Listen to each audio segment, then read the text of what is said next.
Hello, we are live with, me, Spanny Brat. There's Tiffany and Amber, and I'm going to let Tiffany take it away because I am sick. Yes, she is. So today we want to do a question and answer. If anybody has any questions for us, we're going to try to answer them. The three of us are not lawyers, okay? We are advocates, and we will do our best to answer any questions you have. Fanny is sick, so if you see her flopping in and out, that's because, she doesn't feel good. So, who wants to start the conversation? Amber does. Go ahead, Amber. What? You take it away, Tiffany. You're Okay. a pro. All right. Oh, okay. Okay. So I hope everybody watched the lives with Mr. Danning on them because there was a lot of information in there. I know for myself that a lot of people have reached out to him, and like he explained, they're very busy, right? They're traveling. They don't always have internet. They can't always be on the phone. So just be patient. A lot of people have reached out to me and said that all his information was very good information, and that he talks very fast. So we will be having conversations about him slowing down a little bit. But he's very articulate, and that's why I like him. So, does anybody have any questions? Because that's why we're on today. Anybody? I see we got 4 viewers. I think people are still trying to wake up. Hi, Steve. You are in the camera. Yeah, I know. What's up, Amber? I just woke up. So let's talk about federal injunctions. Okay. Okay. Because I think if a lot more people did federal injunctions against these judges and these CPS workers until we can get to the Supreme Court, we need to start at the bottom, right? Because we all know we're not getting anywhere in the lower courts. We know the bars aren't listening to us. We know the judiciary review boards are not listening to us. We know legislative governments aren't listening to us. So it's really time to start filing injunctions because from what I understand, and if somebody else knows about these federal injunctions, what it does is when you file it against a judge or a CPS worker, that court then contacts them and says, we're watching you. We're watching you. I see we got some questions now. I can't read them, Spanny. File a motion to a higher court. I use the Supreme Court, Ohio, and file a motion to dismiss and vacate for lack of jurisdiction and fraud upon the court with alternative writ of mandamus. When doing that one, you're going to have at least 5 to or more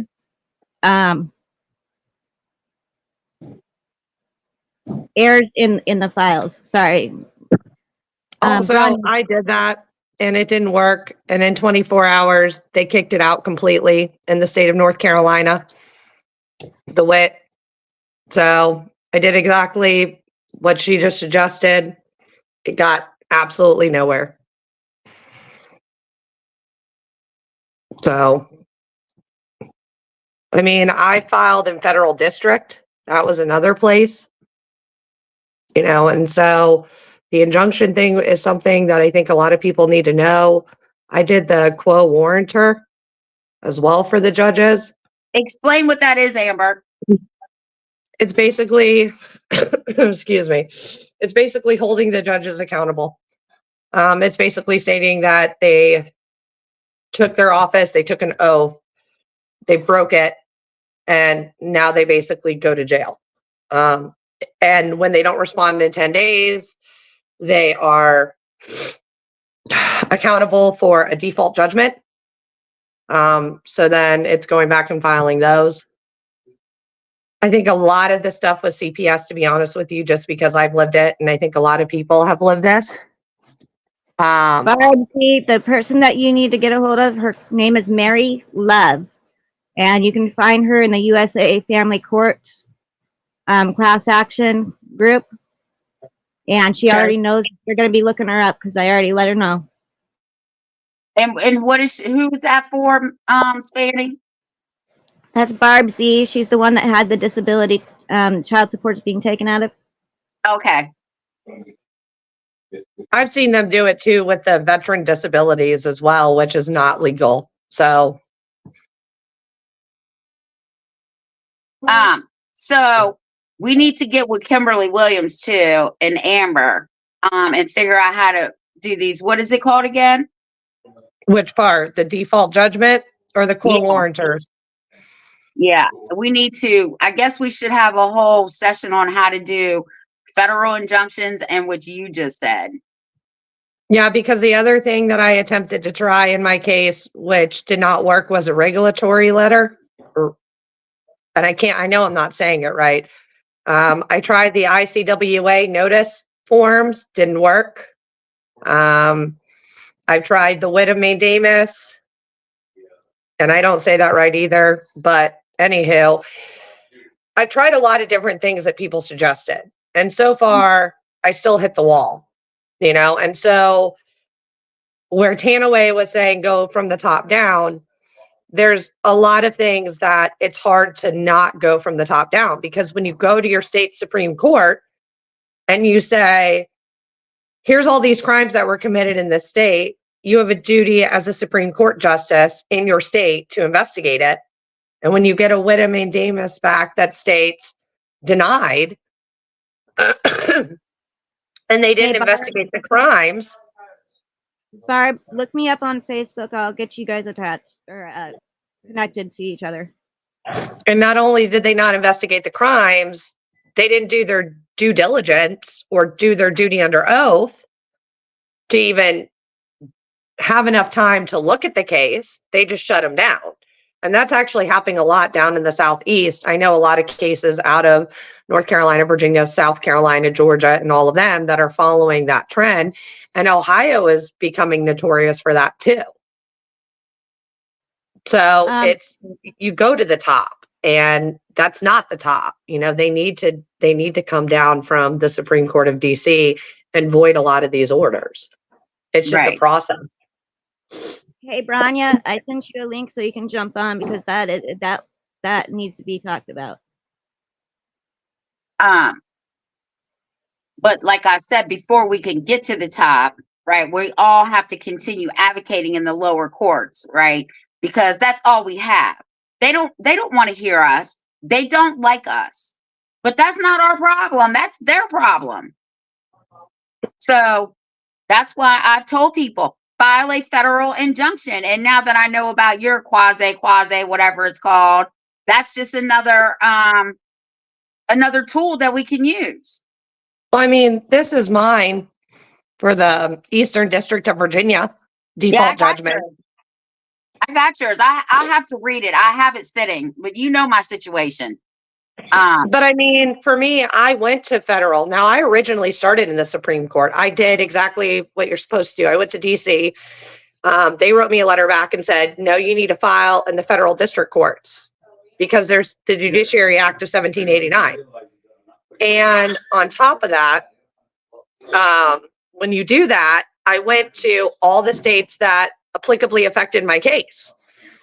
And out of 6 of those cases, they were all shut down and dismissed for either sovereign immunity, even though they were violations of due process, civil rights, the right to have an intimate association with your child. They were all shut down. And so to go back, it should have never gone that way in the first place, because the Supreme Court had a due diligence to take that case, instead of basically going, hey, not our issue, go to state and federal. And another thing that's been, I think, debatable is, I've heard a lot of this, exhausting all lower courts options before going to the top. You can't. I mean, in some cases, you can't exhaust those options because they're biased. So you're putting yourself in like a different predicament, if that makes sense. Hold on. So, Amber, can we get Kim Williams on for a minute? She said there's 5 things that you have to do. And I want to see this new updated CCJEA Act. I want her to actually send it to me. Because I do follow the UCCJEA, federal and state, and I also use federal and state constitutions, because without those, which are the laws of this land, because I'm a Constitution person, man. I'm a Bill of Rights person. You're not going to take that from me. I don't care if you wear a robe or not. And that's how you really have to win. Like you said, you have to use the superior supremacy clause. But anyway, I'm sorry. I want to Hi, try and Vanya. get in touch with Kim. Hi. Hey, hello. Kimberly Williams, message me on Facebook. I'll give you the link. Go ahead.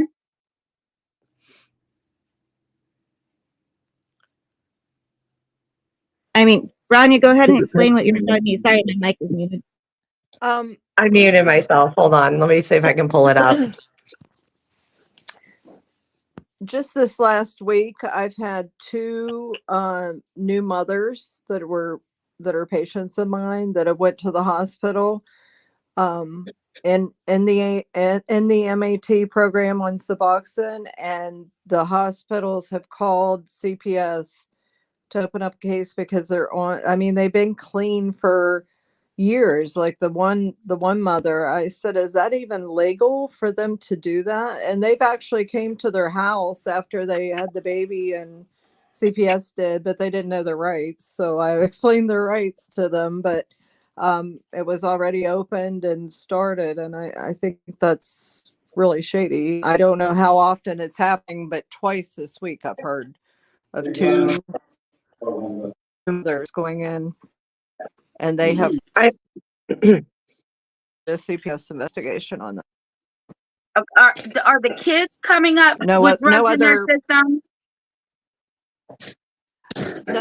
They're like doing cord blood and waiting for that before they will even consider closing the case. But they have no reason. I mean, these 2 are very compliant, very, they haven't been using drugs for many years, and they said it never happened before when they had one has a toddler that's a couple years old, and they actually came to the house and asked to see that toddler too. And I mean, they were terrified.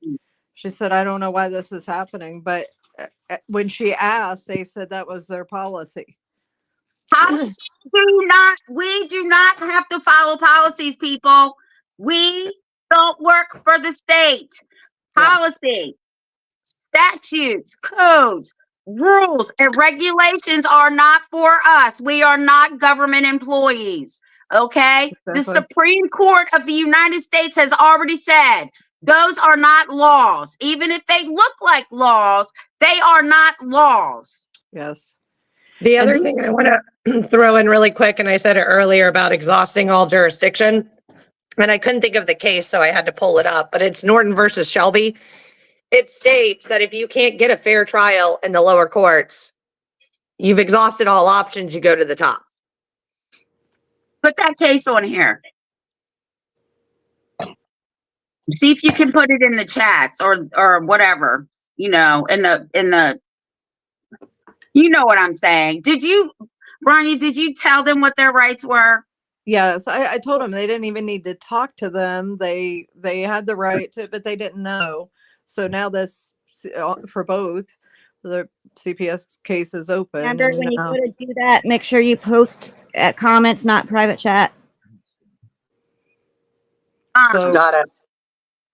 Spanny, is there any way that you can link our 4-hour series, our 4-part series of STI to this link somehow, so that we don't have to go over them again?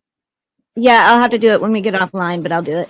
No, that's because I don't know how to do it. Spanny is my go-to electronical person. I am just so illiterate when it comes to this. So, did they sign a safety plan, Branya? I don't know. I don't know how the one they have CPS has been to the home. Yeah, The other they hadn't been, and she knows her rights, and she said she's not letting them in if they come. that's good. So I caught her before, before it went that far. So she knows her rights now, and she knows she doesn't have to let them in without a warrant. I told her if they do have a warrant to make sure that she reads everything, that it's correct or it's void. And so they have not been there yet. They may not. But same thing, they're waiting on cord blood to come back, which they're telling them could take weeks.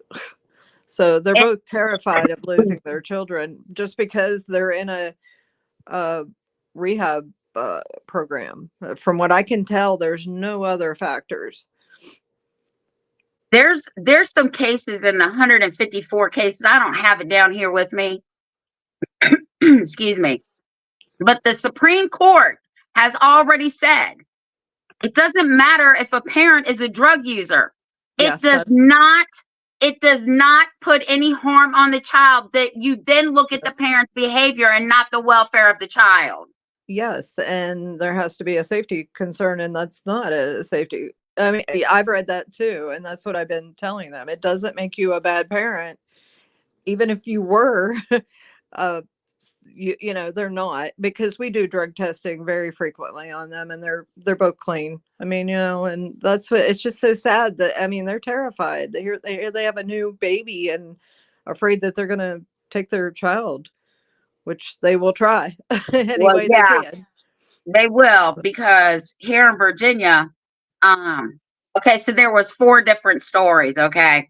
First, it went from, we call CPS because you're quote unquote co-sleeping with this newborn, which they were not.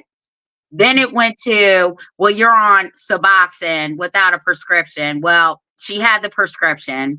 Then it went to, well, now there's cocaine in the baby system. I mean, anything to make it fit in their scenario, right? Yes, yes.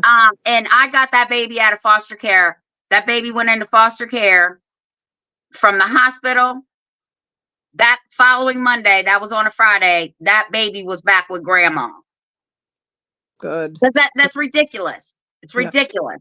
Now, I did officially report to SAMHSA, which is the government agency that oversees addiction medicine. I have not heard back from them yet. I did that on Friday. I sent a formal, like, this is happening. Something needs to be done about this. This is illegal. So I'm waiting to hear back from them, because they are the ones that make the laws about addiction medicine. They oversee it or whatever. So I thought, go to the top of that tier, and talk to them. So I'm waiting. I'll let you know when I hear back from them what they're saying. I'm sure they're going to tell me it's illegal. I mean, but it Well, just needs to there's be. also 2 other places that you can go. Actually, in your town, there's actually a board of supervisors for the Department of Social Services. And you can also go to the regional, wherever your region is. Like, there's 5 different regions for Virginia, so you got to really find out which one it is. And you can also go to them, because Okay. this should not be happening.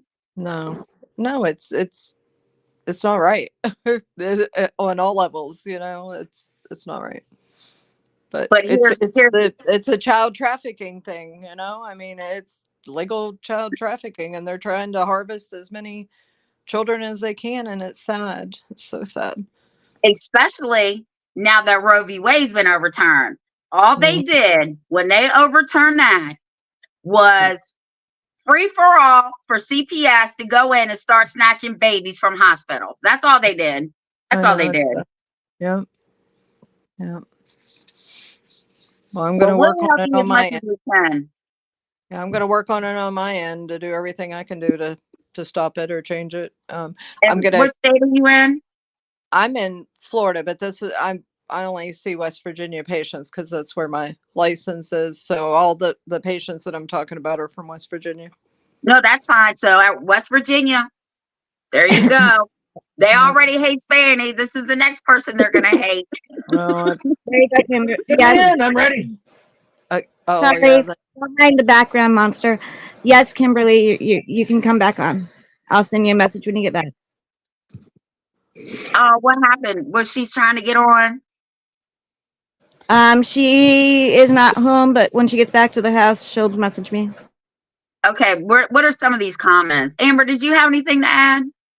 I ended up adding in the comments what a quo warrantor was. I also added the Gideon versus Wainwright, where you're not required to have a notary.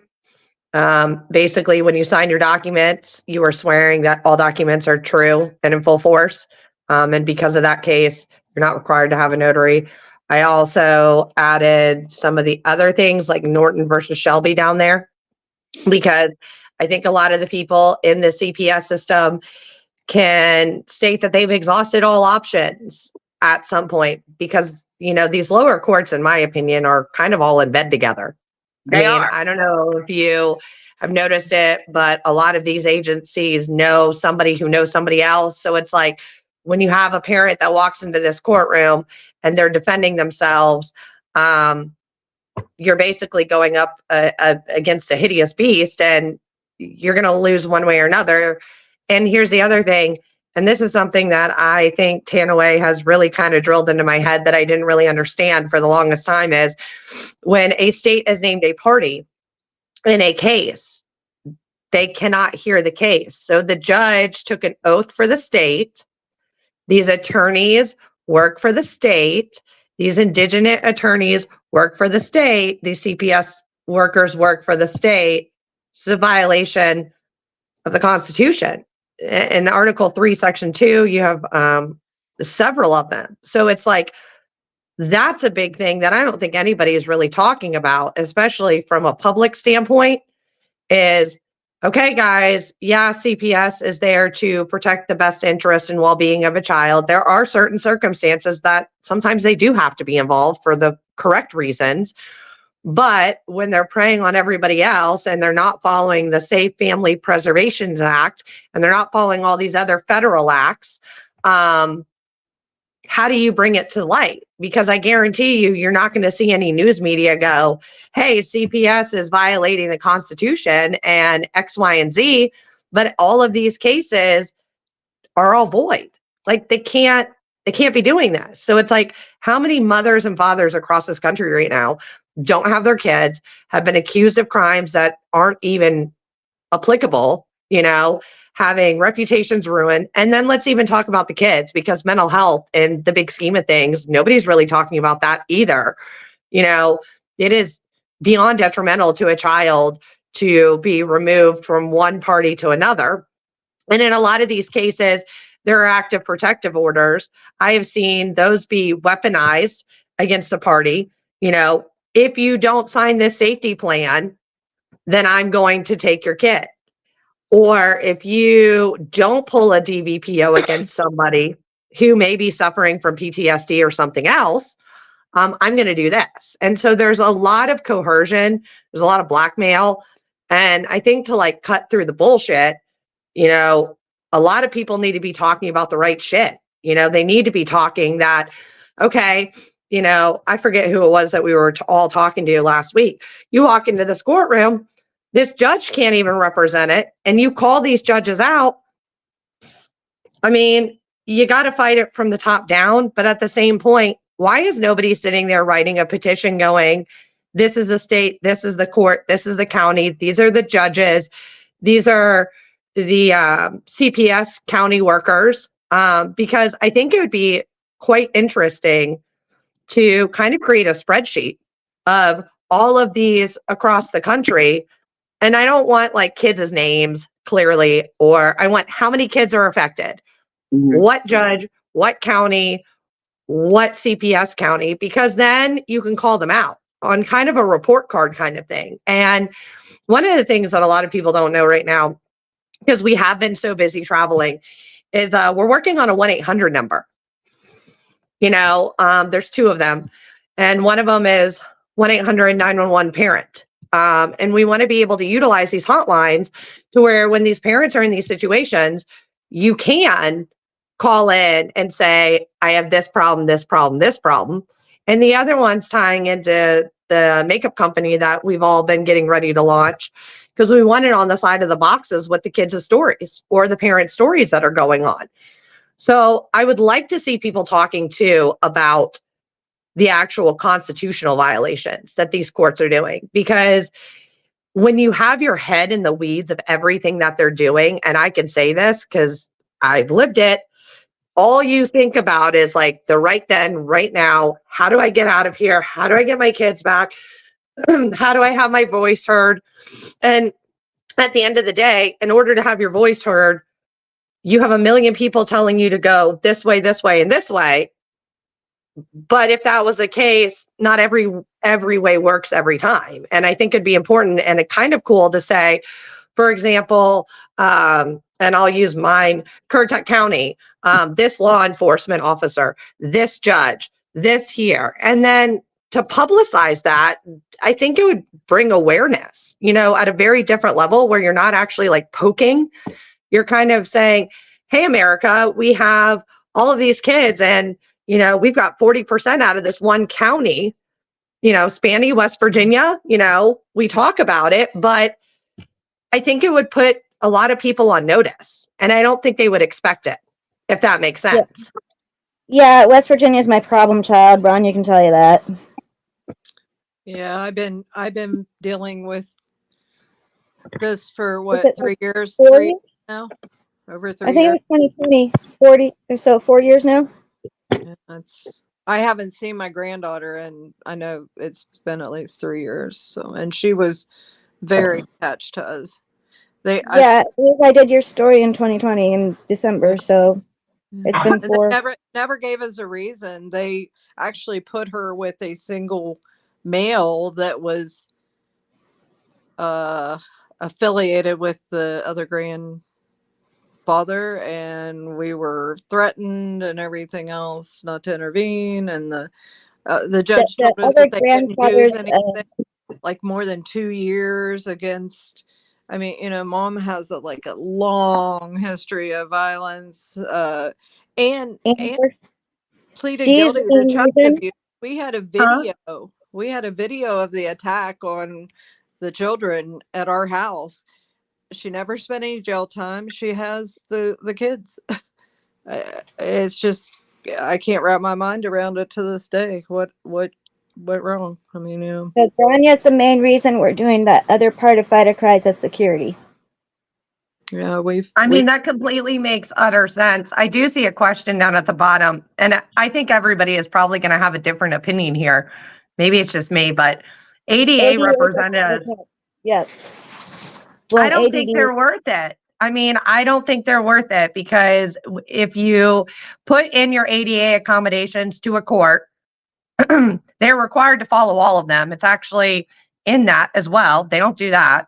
And when you go and you report the ADA violations to the Civil Rights DOJ, they don't seem to do much with that. There's only a few advocates. Jay Shore is somebody that I refer a lot of people to for ADA, but you really have to have somebody that has that knowledge, because I don't see a lot of ADA representatives or advocates. And maybe it's just me, but I see people that claim it, but they also don't understand it. So explain to people what an ADA representative is. An ADA representative is somebody that can speak on your behalf. So for example, if you have PTSD, one of the ADA accommodations that a lot of people ask is to have a transcriber in the courtroom. And I don't know, somebody writes that I know amazing ADA accommodations. And one of her number one things is Latin is a dead language. So please speak slow and enunciate your terms, because I don't know what you're saying. And so also be mindful of your tone of voice. So your ADA accommodations are what you need to be successful when you are pro se litigating or you have an attorney. So for some like mine and others that we do, one of the things that we ask for is the ability to record. So you can record it. And then if you have to repeat it, you can yourself stop, rewind, and repeat it. Virtual is another one for ADA, but a representative is supposed to speak on your behalf. And doesn't just stop with ADA representatives. This is any advocate in general is required to speak on your behalf. And I don't know, Tiff, if you can back me on this one, but Virginia is notorious for claiming to have advocates, That's through the bullshit. sheriff. Right. They claim that they can speak, but none of them will. So they're not advocates. And that's, I think, what happens. Well, here's the thing. First off, Virginia does not like me. Okay. So I even suggested to some people, I'm not going to call them out because I got to not muddy the waters right now, that I would be fine being an advocate, and they don't want to do that. Right. So you can say you have an advocate speaking for you, but they will tell you, one, you're not part of the case. You are not a party to the case. Okay. Yep. And two, you're not a lawyer. Therefore, you Yep. cannot speak for anybody else. That's how Correct it me is if in I'm Virginia. wrong. Correct me if I'm wrong, but isn't that a violation constitutionally speaking under the aspect that you can assign anybody to be your counsel? It is, because when the perfect example is I was going to non-lawyer advocate for my own husband. Now I can sit second chair. No, not in Virginia. They don't want, well, it's me. I know it's me. But she clearly wrote, Miss Wise is not a party to this case, and Miss Wise is not a lawyer. So here I go. I went back to the Fifth Amendment. I said, I know damn well that I know what that says, and I guarantee you the word lawyer is not in there. And it wasn't. It says you can pick your own counsel. So my question is, wouldn't that be a violation of the supremacy clause for the judge that literally sat there and goes, you can't do this? So didn't they violate their oath? So yes. Okay. And the Fifth Amendment. And this brings me to another case. I did another show a couple years ago. I clearly said on that show, the state cannot be your accuser. The state of Virginia, the state of Alaska, the state of West Virginia, the state of blase can never be your accuser. I already knew that. That's why I'm thinking if we all get together and make a timesheet of all of this, I think the American public would be absolutely disgusted and shocked that, it's not, especially these people going through it currently right now. And I say this because I think a lot of these cases that come to any advocate, they feel very much so alone. And if they had somewhere where they could go and, feel like, okay, well, oh my God, there's 30 more in this county that I live in right now that just went through the same thing. You'd also be able to kind of create groups off of that, like Fighter Cries and stuff like that, to provide that emotional support. Because I think when you're in those moments and these people are knocking on your door and they're doing this shit to you, it's scary as hell. And you don't understand it until you've been half a way through. Hold on one second. Hi, beautiful. I got a shout out to my little grandkids because they're watching me right now. Hi, AJ. Hey, Mama Ruru. Hey, go ahead, Amber. I think it'd be beneficial to start not a website, but a track record of every county, of everything. You put one parent, 4 kids, this county, this judge, and I say we call them out. Hey. And what constitutional violation? You could have a tiny description, and then Tiff and I and everybody else could go back and write back, Fourth Amendment, First Amendment, 14th Amendment, and then you have that to bring to the table at a higher level. Yeah. And you could say out of 50 states, 350 counties out of the state of whatever violated this. And they violated UCCJEA because I don't know about you, but I see a lot of it when you got 2 states fighting with the interstate compact. Well, which state has jurisdiction? Because if you ask these judges to hold a hearing, they'll tell you they don't know how. So you have violations of UCCJEA. You have Okay, hold on. violations of a Hold whole on. bunch. So I want to go to that. Okay, so I'm gonna give you a scenario. I'm just gonna use me because I don't like using other people. So this is what I learned about that interstate stuff right there. Okay, so let's say I had a custody hearing, and we're gonna, because since there's West Virginia, Alaska, and Virginia on here, we're gonna use those 3 states.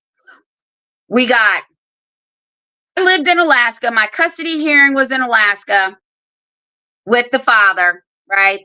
Now I move, okay? And dad moves too. So he moves to Texas and I move to Virginia or whatever. Let me tell you what happens. If that custody order is not filed within the court district that you just moved to within 30 days, that custody hearing is void. Did y'all know that?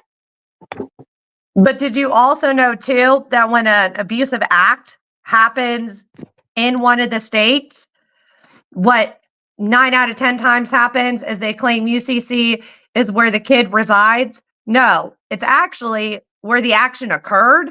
So when you have 2 states, and let's say you've got dad that lives in Alaska, mom that lives in Florida, okay? Kids go visit dad in Alaska, kids get hurt, a CPS case is open. It is not Florida. It is Florida's job to assist Alaska in investigation.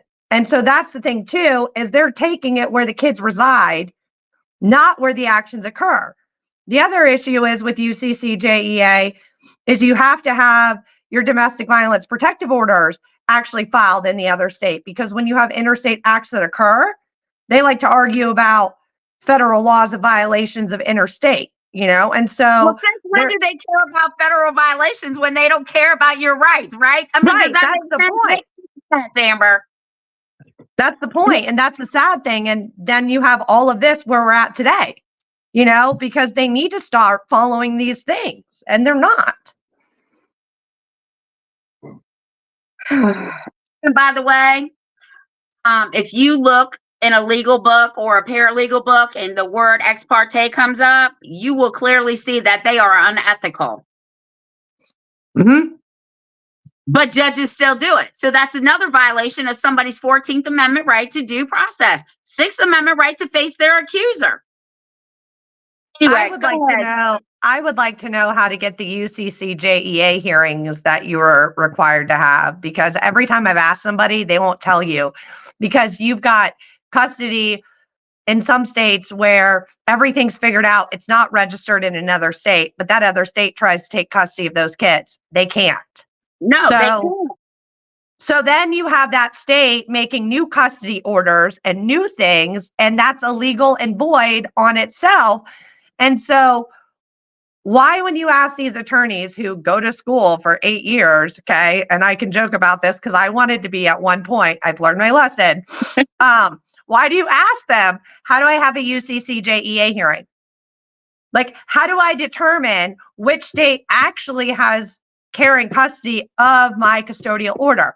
Because under UCCJEA, blah, blah, blah, it states this, which means you cannot make a new custody order because you feel like you have jurisdiction, which you don't. So then you have these orders and you can't nullify them because you've got 2 states fighting. Well, that's when I tell people when that happens, because that has happened. Yep. Because the courts only look at their state's UCC, because every state has their own. That's when they need to follow the federal one, right? Because the federal tops the state. But it's like asking them to follow the Constitution. Right, I know. And that's a problem, right? Because they don't care. They don't care. There's no accountability. There's no oversight. There's zero. CPS worker gets caught lying, she gets a fucking raise and she gets a promotion. How do you propose we fix this? You've been in this game for a long time. Oh my God. I have 3 pages. 3 pages that I've done in the last 6 months to a year on how we fix it. It's too big to just answer that question because there's so much into it, right? We need to first get rid of all the CPS workers who really aren't doing their job, okay? Because we will never get rid of CPS. I don't care what happens. It's just not going to happen.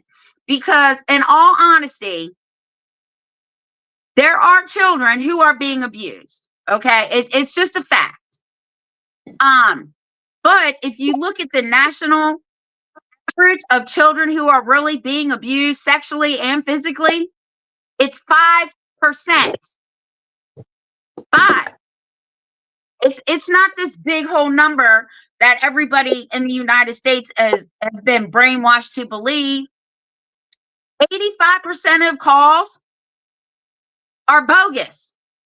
But that 85% that are bogus, those are the kids that are being removed because they're not being abused and they're being adopted out. Oh, you mean like the high conflict parents of you can't get your shit together, so I can't get my shit together, so I'm just going to call CPS and make a lie because it seems better. Those are those cases. It's high conflict. It's not just them. It's the neighbor that doesn't like you. It's the school teacher that said you called her a bitch. It's the principal that you told you would take down if they ever on your time. Now, these are real life experiences. I'm laughing because I feel that to the core. Because I'm like, It's the principal that banned Tiffany from going to school with the other yes, kids. it's the principal in the whole school district that served me with the no trespassing. Oh yeah, but I've told them all. Because they call me on the phone. They're not stupid. They call me on the phone. Ms. White, look. See? yeah. And then it falls under malicious prosecution. This is what I've told them. Okay. First of all, you already know that I'm not playing with them. Okay. I'm not. They called me one time. They said, well, you're 12-year-old. You work all the time, right? I was a single mom at the time. You work all the time. Your daughter's home alone. And we went to talk to your daughter at the school. I said, okay. They said, well, we're going to come do a home visit. Here I go. If you step on my property, we'll blow a hole through you bigger than the Grand Canyon. This is private property. This is what I told him.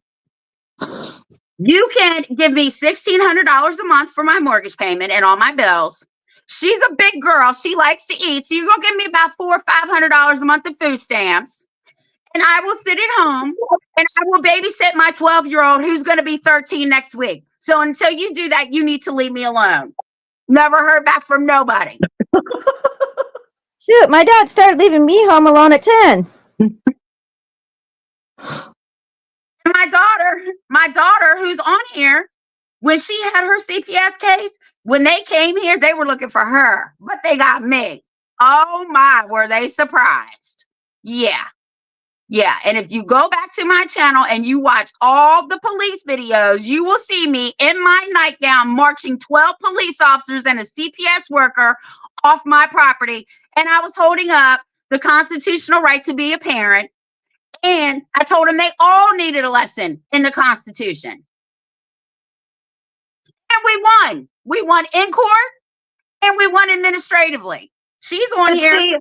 But see, that's why there needs to be more of you, because you just racking it off and you're like, there you go. And people are like, get it. Because like, that takes a lot of guts to do what you did. And I think it's also getting these parents to understand, like, they're more afraid of you than you are of them.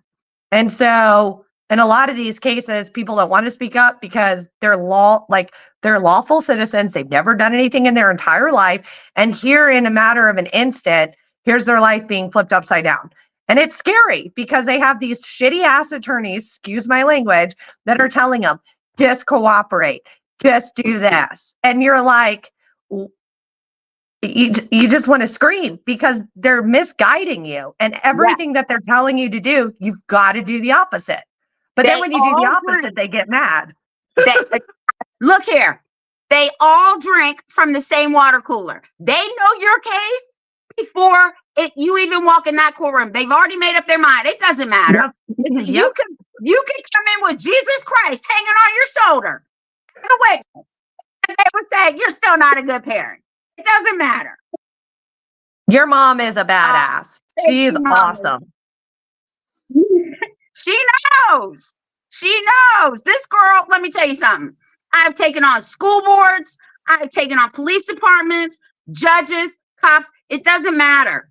My mental thinking is all men are created equal. I don't care if you wear a robe, a badge, a bum in the street. As long as you respect me, it won't come out of my mouth wrong. But the minute you disrespect me or you trample on anybody's rights, God help you if I'm in public and I don't know you, because I will stand up for you, because that's wrong. And I'm not that type of person. I'm not just going to sit back and not say anything. No, that's not what we're supposed to do. We are our brother's keepers. And I'm going to say in this situation, we are our sister's keepers. By the way, hi, Stormy. Sorry, Stormy's watching us. But people have to get a backbone, okay? This is what I tell people. I even told my own husband, if you're not willing to go to jail for the cause, you just need to sit your ass down. Straight up. Just sit down. Let me take it. I'll be done with it. If I go to jail, I go to jail. They can't hold me forever. Because now I'm going to turn around and sue everybody in the courtroom. I don't care if you was just walking through and you're a deputy trying to hand a paper to a judge. You walked in that courtroom, you heard what was going on. Your ass is mine too. Everybody's going. Just how I feel about it. I'm not afraid to go to jail. And a lot of people are. And I get it. I get it. Trust me, I get it. But how do you overcome fear? You have to step into it. You just have to. But 90% of the parents are scared shitless. And I can say, just from the experience that I had and I still am going through, I'm sitting to myself going, I've never done a damn thing a day in my life. And I'm watching all of this come out, and it just eats you alive, because you're like, that ain't true. That ain't true. Here's this, but it's like, there needs to be more advocates like you and everybody here, because it's like, we spoke to somebody last week, and it's like, we've all lived that. Like, it's like going back and remembering what it's like when your kids are wrongfully, illegally taken, and you sit there and you have to like now extend that arm out to them and go, listen, I've been where you've been.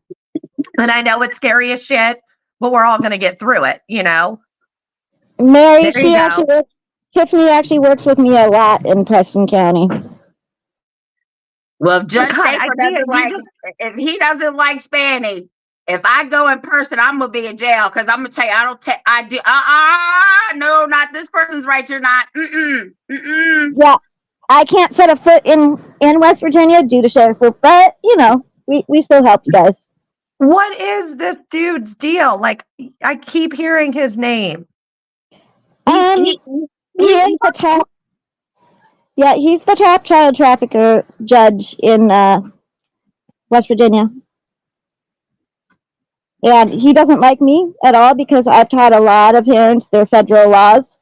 But he's the one that will say the federal laws have no mayhem. Get back in here. Sorry. Mayhem.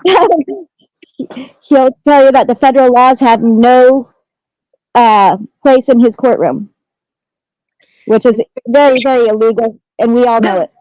Does anybody feel like we need to have an education class on federal rules and laws and regulations for these parents? Am I just the only one that's over here like, hello? We talked about it. We just need a couple. Yes, Mary, he is the devil himself. We just need a. Not just. I don't know. I don't know if Tiffany would be the right one to speak about that. There'll be probably cuss words every other word, but yeah, because when I get to go in, my mouth is worse than a truck driver's and a sailor's. So, but there is a national judges convention. I posted it on my Facebook. It's telling them about the federal laws they have to follow. I put on my post, every judge in America needs to be mandated to go to this. Has Because anybody thought about PDF. sending a letter to all of these judges? Like, get somebody to print it all out and like put them on notice that they violated all of this and nobody's going to like keep going? Okay, so the thing is, people don't think they need it until it's too late. You're right. thank you, Sade. And, And Wicked, it is in April in Nevada. Look at and my hi, I prepared. guess we're doing this class. I guess we're doing this class, so we gotta pick a day in the week. Oh, my bad. What class are we doing?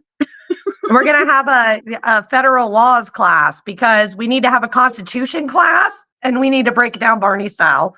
And we need to have a federal laws class. Okay, well, As long as we don't start singing Barney songs, okay? Me I'm too. into that. me and Spanny already did that, but we will do it again. We broke it down into 4 separate episodes, and she's going to post them to this page. Those are just some of the Wicked. Supreme Court laws. Those weren't all the federal laws. Right. And then we can come in and do federal laws because it is so important to educate people, right? And just like my daughter said, nobody thinks that they need this, right? Because some people are just naive to the fact that, oh, that's never going to happen to me, right? Because people don't think that it's going to happen to them. But what I'm telling everybody is I don't care who you are, unless you are a judge, a cop, and you're known in your area, you people aren't going to have to worry about the CPS Well, open the door. You see all this shit, excuse my language. You see all these parties on TikTok. I'm going to tell you, I was that mom, okay? I was that damn mom. You watch all these videos on TikTok. This ain't going to happen to me, blah, blah, blah, blah, blah. Until it fucking, excuse my language, happens. It would have been nice to know, you know? And I think people need to educate their kids too. Like, Yeah, when you go into the school and these people are coming to talk to your kids need to be able to invoke their own rights and say, Well, go talk to my mama, or well, that's I'm not why. speaking. That's why I want to get Ashley on here, because for the last umpteen years, I've told every parent that has children going from kindergarten all the way up into high school, they are to write out a letter. They are to invoke their children's rights, because even though Yep. children have rights, the parent holds those rights. Okay. We, the parent, speak on behalf of our children. We're their advocate. Have you So seen I this? Girl, I got them books. Girl, you should see my book collection. But anyway, But I a tell parent people, should read that. yes, but I tell people, write it up. You are not allowed to talk to my child under the 4th Amendment or the 5th Amendment. He has a right, or her has a right, to not speak.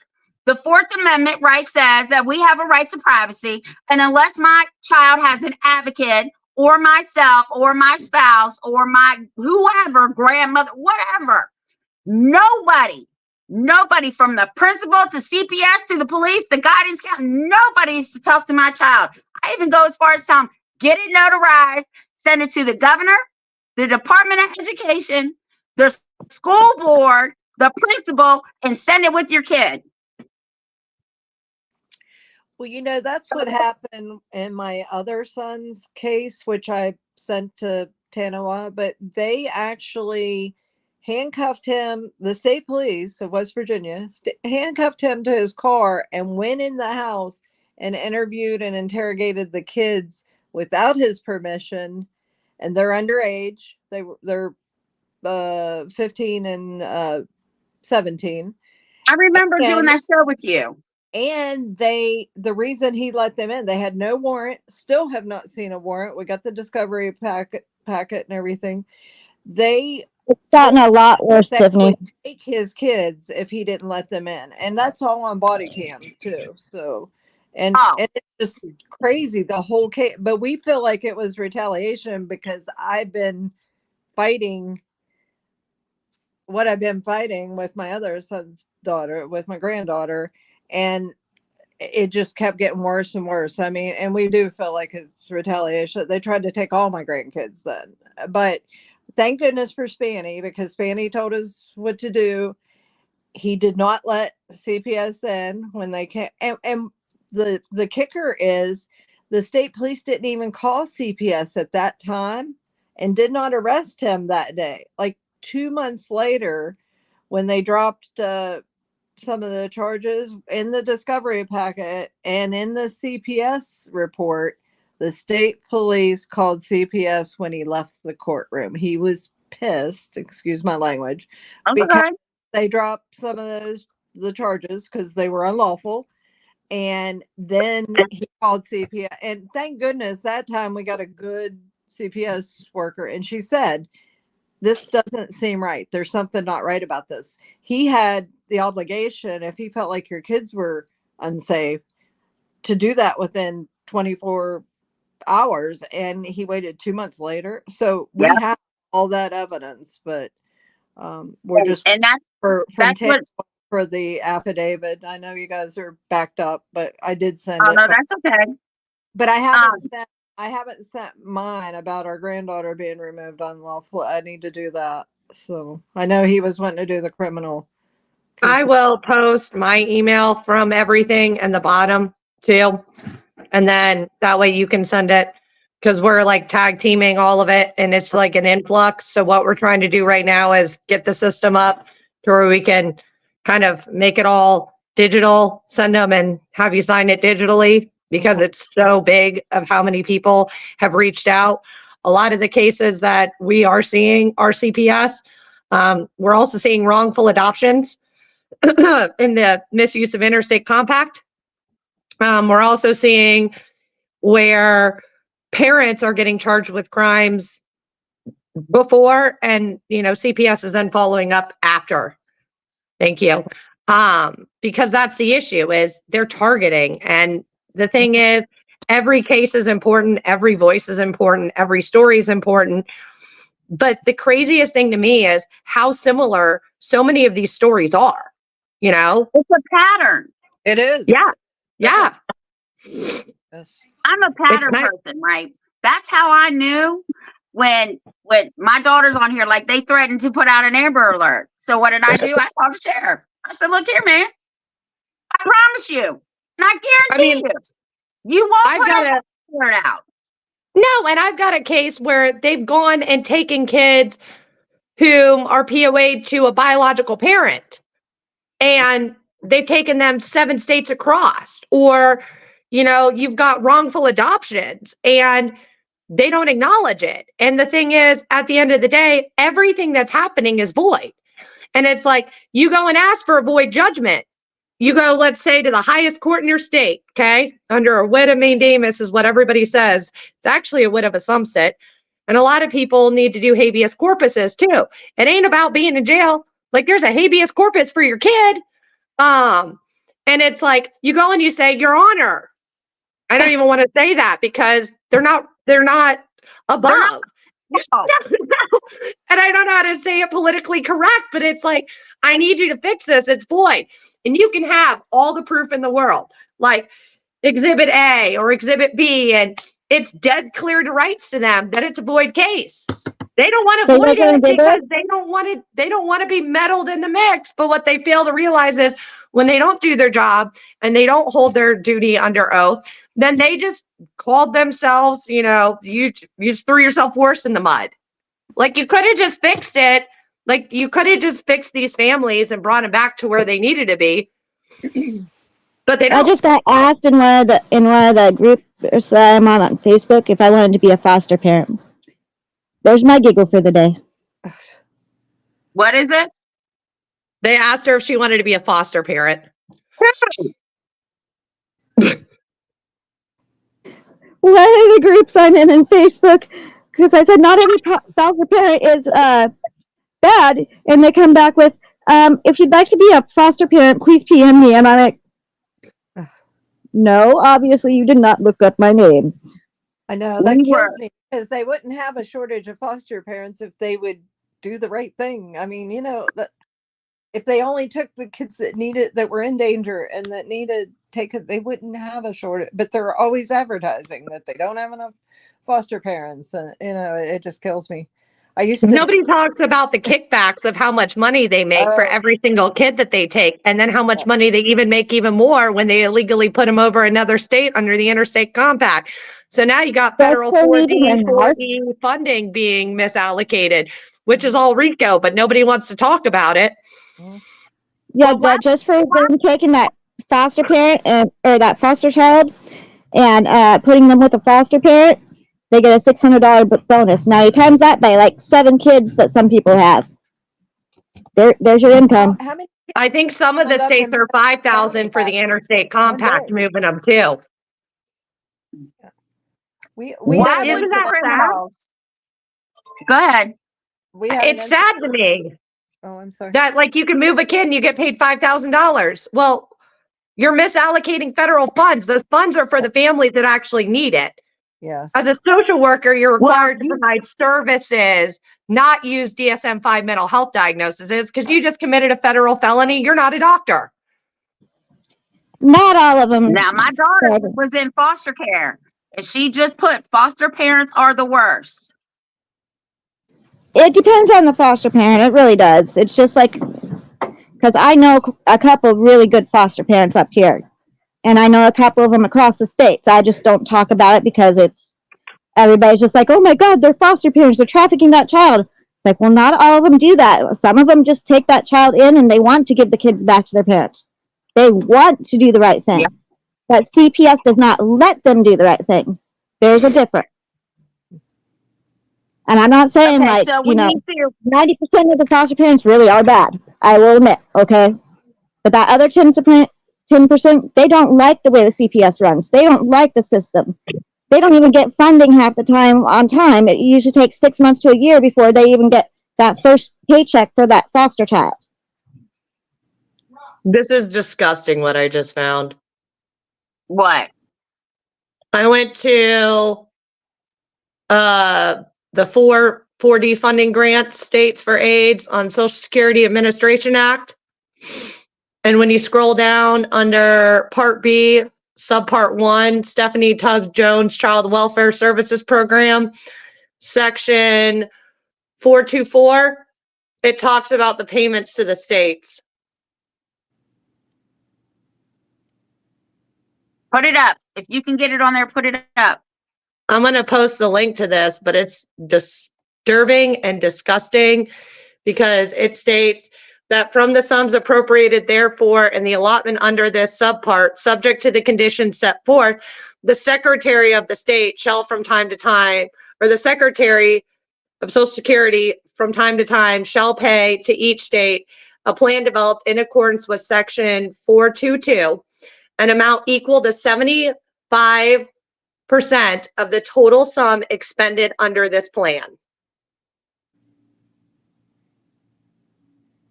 How old is that? Because the federal government is now saying it's brand new. It's all up there. And then it has discretionary and targeted grants. It has promoting safe and stable family programs on here. It talks about the child support and establish of paternity. And this is what these parents need to be reading, you know, because they need to be reporting to SSA, OIG that they're violating this, because that's the other aspect is when we, the parents, don't know what's going on, you know, we're all just kind of thrown in the middle of it. And I think that's the other aspect. Like I said earlier, it'd be nice to know which counties, which judges, how many kids, because then when you compare it to this, I think you'd be amazed, you know, and then you could figure out exactly how much of it's all improperly allocated. And it talks about the construction and the reports like state plans, guardianship, and payments to the states. Like 75% of expenditures, like that's a lot of discretionary funds that are magically going missing in these states that are supposed to be allocated, because one of the biggest executive orders is, what is it, the Safe Families Act? Like they got to expand everything and try everything before they remove these kids. So how many of these kids did they remove percentage wise without enacting all of this stuff? And I think it'd be good public knowledge. All right. So this is what we're going to do. We're going to get together after the show, and I'm saying it now so that everybody can look forward to it. And we are going to do however many shows it takes to get people to understand their constitutional rights, federal laws, everything that we want to do, because the biggest thing for me is if we can educate the people, more people, even though, and I tell people this all the time, share these videos, because somebody, they might not need it right now, but if they watch it, they'll have the knowledge and they can go, oh my God, I remember when I saw this show on YouTube, these women were telling me what to do, right? Telling me how to get around this. I think we So need to do that. Karen, yes, I agree with you, Tiffany. Karen, okay, so we can do this without putting their name out there, and we can That's even do what I it wanted. live. Yeah. And we can do this live without putting their name out there if you want them to get a hold of me. Yeah, Because we'll do it. the camera, StreamYard has the ability to turn the camera off and put an avatar up there. It also has the ability to muffle the voice, so we don't have to connect names to voices and stuff. Right. So if you want, so yeah, totally have them get a hold of me. Absolutely. And there's a girl on Facebook. I want to get in touch with her. She was a foster child. She just aged out. She wants to come on and tell her story. I welcome anybody, because we need to show a pattern, right? The pattern is all across the country. They're breaking our rights. They're not inserting the correct laws. They're using civil laws and criminal laws and intercoding them and intertwine. They're not allowed to do that. Also, so if you guys want us to do this more and you guys want us to keep going, we need funding to actually pay for StreamYard so we can do this easier. Because if I can pay for StreamYard, we can literally put up to where these go straight to Facebook and connect to Facebook, where we don't have to sit there and link everybody to it constantly. Yeah, sorry, I'm sick. My brain isn't working totally right. Okay. All I gotta So- say is this is disgusting looking at this. And I'm gonna try to post the link, but I just can't, like, I got no words for some of these sections. Yeah, we know, Karen. Yeah, I agree, Karen. Oh my Karen used God. to be a foster parent, so Amber, what I was telling you is last year, and you can probably find the article because we did a live about it. Preston County took, what was it, Spanny, 40 kids that night and rounded them up at the fire department? Was it it was 40? 23. It was 23. It was one of the first lives I did. It was 23. The first time. You talking about that raid, right? I mean, all at once, like all these kids could not have needed taken, and they took them to the fire department, like as a staging area or something. It was crazy. And that was Preston County where Schaefer presides. And that was a couple of my clients still to this day. One of them has their kids back, though. Yeah, I mean, it's just, that's so blatantly obvious that there's something wrong with what's going on. It's just craziness. All right, let's end the show. I want to thank everybody for tuning in, and we'll let you know when we go live again. You guys stay here where I had. Yeah, we got it. And yes, I mean, that is Preston County for you. And Karen, we need support in every area. There you go.